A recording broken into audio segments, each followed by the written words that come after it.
মেঘ বলতে আপত্তি কি? বেশ, বলতে পারি।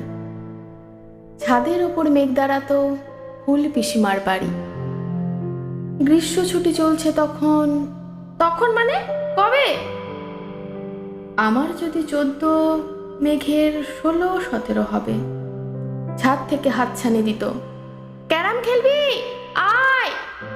সারা দুপুর কাহা তো কার ক্যারাম খেলা যায়, সেই জন্যই জোচ্চুরি হয়। হ্যাঁ, জোচ্চুরি হতো।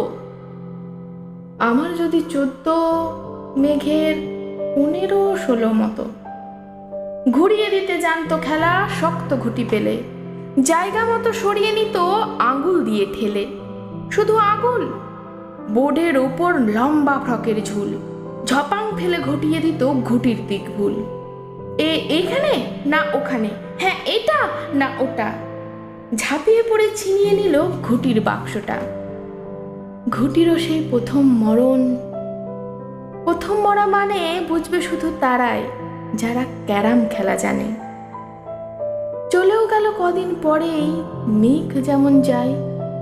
কাঠ ফাটা রোদ দাঁড়িয়ে পড়ল মেঘের জায়গায়।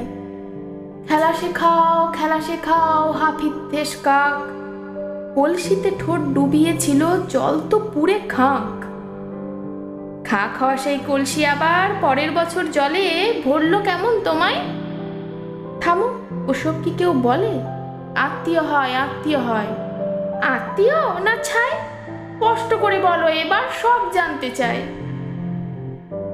2-3 ক্লাসের বয়স বেশি, গ্রীষ্ম ছুটি হলে ঘুরেও গেছে 2-3 বছর, এই জানে সকলে।